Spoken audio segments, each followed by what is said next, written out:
This is the story of perfumes that speak of the power of love, of tainted love, that showed the world that girls just want to have fun. The 1980s was the decade that unashamedly focused on abundance and sometimes gave birth to stranger things. Okay, that's quite enough of that. In truth, the evolution of what became the 80s style of full-on power fragrances can be traced from the end of the 70s, with decadent, powerfully spiced fragrances like Yves Saint Laurent's Opium. The originality and success of Opium made the direction of travel clear. Perfume could be assertively defining and profitable. A fashion house or personality could enhance and develop their profile by appealing to women through a scent so distinctive that it was unmistakable. As a side note, in 1984, I shared a flat with 3 young women who kept a basket with hair accessories and 2 perfumes on a table in the living room. The fragrances were Opium and White Linen. It's hard to imagine more of a contrast of innocence and worldliness, or angel and demon. Opium represented a step change in perfumery, not because it was favoured by women who wanted to stand out. Fragrances like Estee's Youth Dew had been doing that for years. Its assertiveness suggested self-contained strength rather than neediness.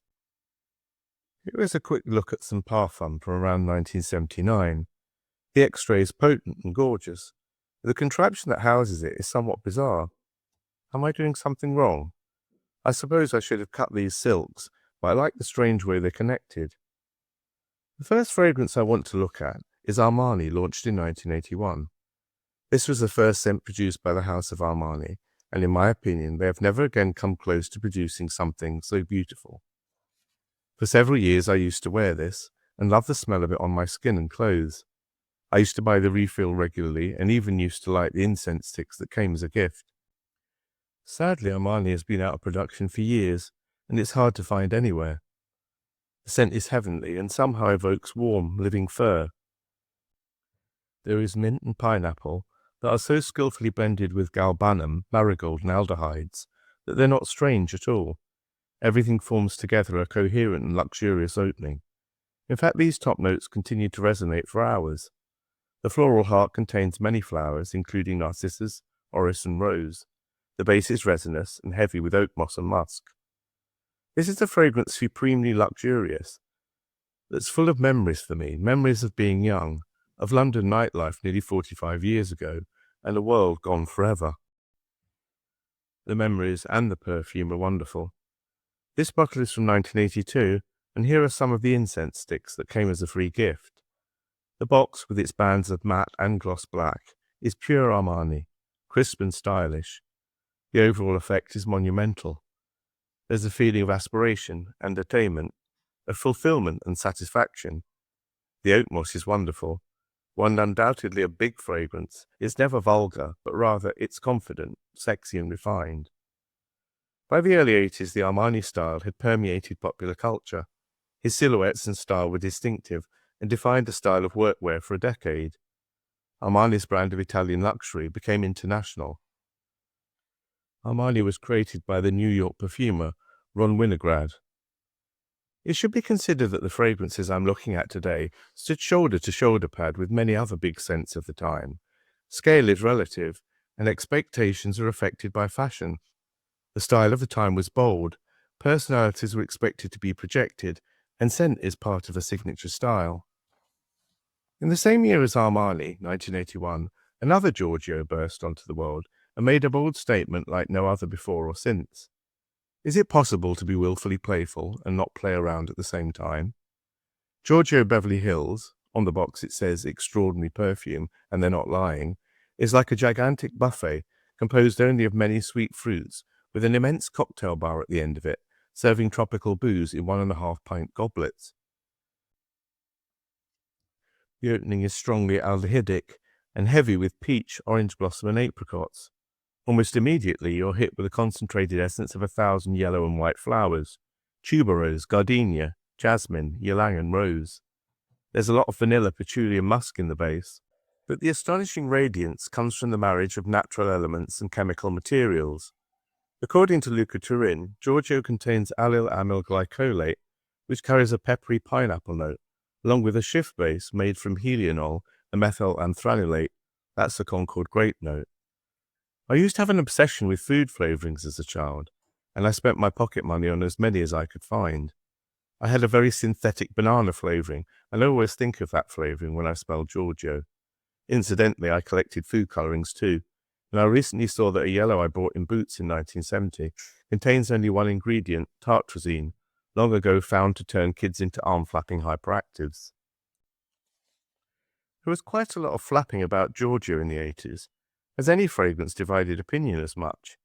According to legend, the fragrance was banned from restaurants due to its penetrating power. I can see that the fragrance isn't suitable for all occasions, but I can think of a dozen modern fragrances that are far more offensive. The overall impression is of a dazzlingly sunny scent that eschews twilight, nightfall, and self-reflection. Could I suggest that it might be a potent defense against vampirism? Above all, the scent is fun, and for me joyful, since I'm not disturbed by it personally. I never knew anyone who wore it daily, only a couple who wore it mischievously in the close confines of London nightclubs. Here is an EDT from the 90s, and an older Parfum, all gutted up in its own satin-lined marquee. The Parfum is more refined and rather wonderful. It's as if someone had managed to capture the bombast and showiness of Dynasty in a bottle. The scent was quite an achievement for its creator, Bob Aliano. I remember that in the mid-80s it was impossible to open a glossy magazine without being hit by a Giorgio peel-off sample. There was no need to scratch it, as the peel-off contained a sticky drop of the perfume. It's sometimes forgotten that when it was first introduced, Giorgio was an expensive fragrance, because it's long since moved over to the drugstores.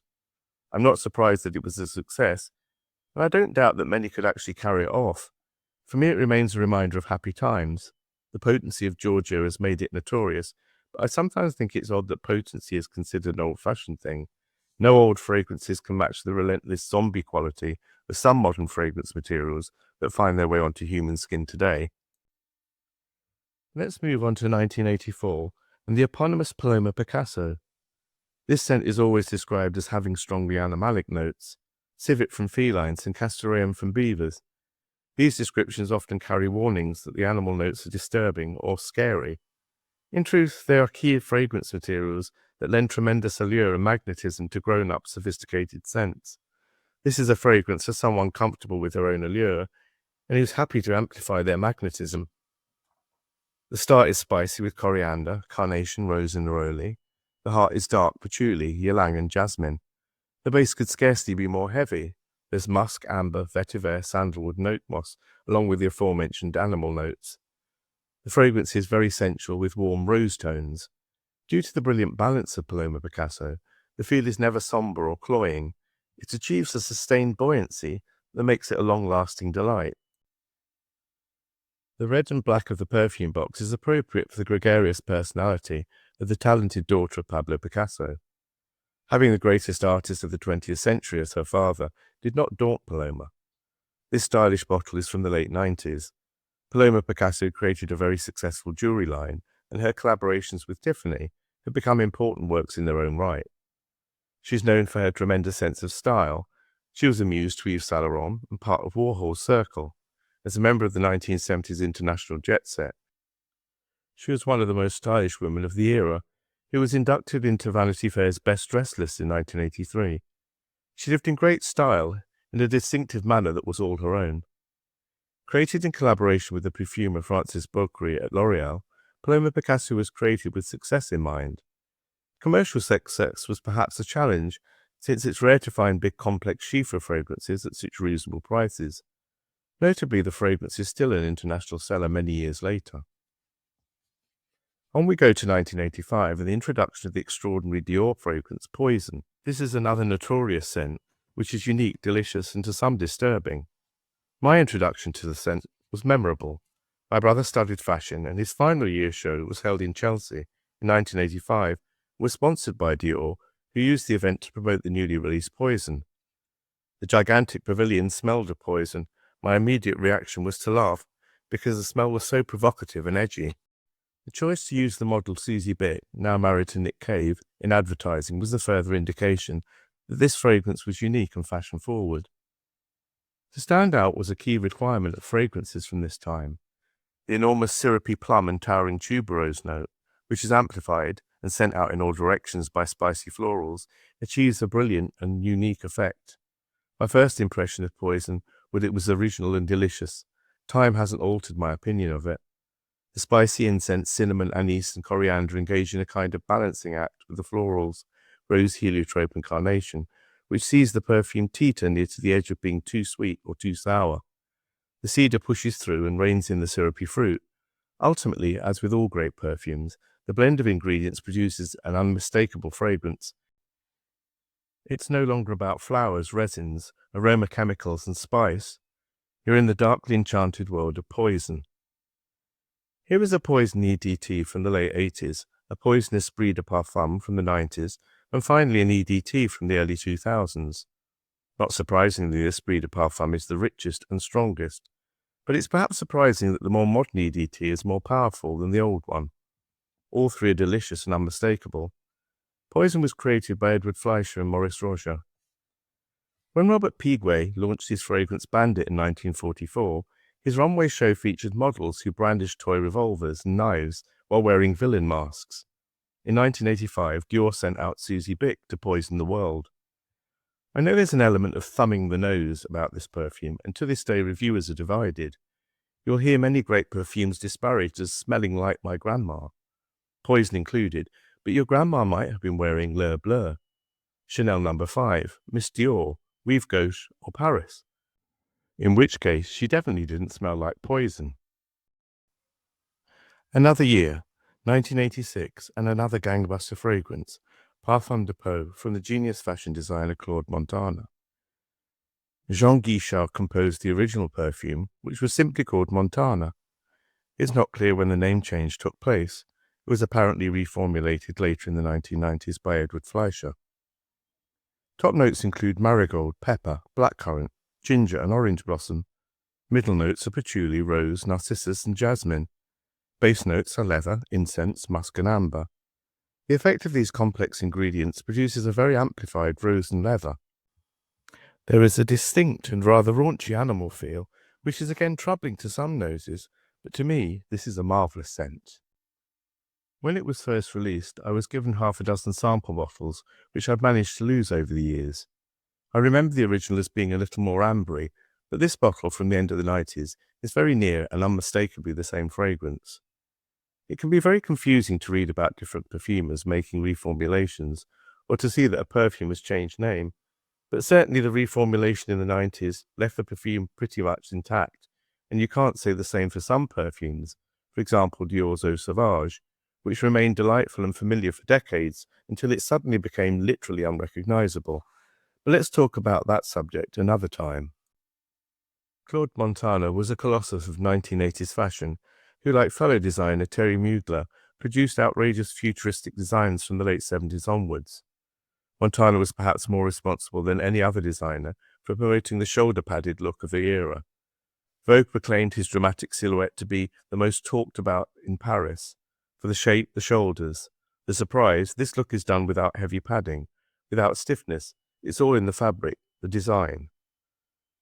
The fragrance with its brash confidence is certainly appropriate for the designer's style. With all fragrances that are said to have a somewhat Uranus note, such as Kouros by Yves Saint Laurent and Joule by Dior, Montana Parfum de Peau doesn't smell anything like a urinal. The animal elements are actually reminiscent of the human body. They're comforting and sexy for many or most of us. The last fragrance I'm looking at today is the 1988 launch Vallée des Bois by Mira Takla. Top notes are fruits and green notes.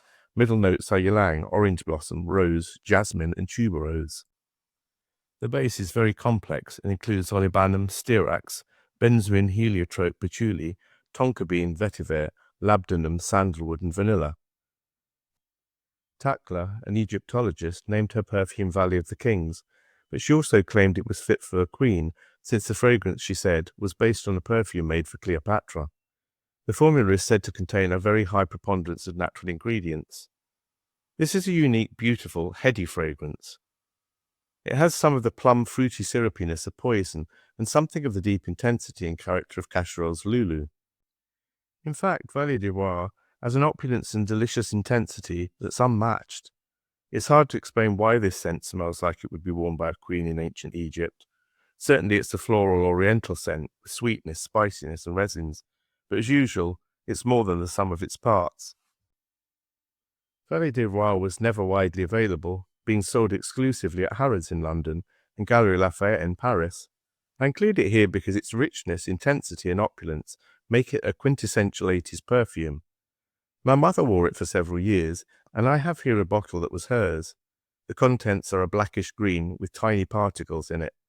Could this be part of the natural elements of the scent? In 1968, Desmond Loxley created the fragrance L'Eau for Diptyque. It was the first scent created for the house. Although they don't smell alike, Vallée de Royale has a couple of things in common with Diptyque's fragrance. L'Eau has also apparently created from a very old recipe for pomander, and it too smells very natural. L'Eau has a powerful rose geranium flavour, with a base of cloves and sandalwood and cinnamon. It's like something from Tudor London, made to dispel the miasma. I wore it occasionally myself about 20 years ago. It's to be expected that looking at and smelling these fragrances from my young days in the 80s would bring memories of people and places rushing back. As Helen Keller said, smell is a potent wizard that transports you across thousands of miles and all the years you've lived. This magical quality that scent has is part of the reason so many fragrances stay in production for years and years. Viewing the 1980s at a distance, it was a remarkable and confident time, notwithstanding the perils and divisions that seem always so much a part of human history. In the world of fashion and beauty, fearlessness and standing out were essential characteristics of the zeitgeist.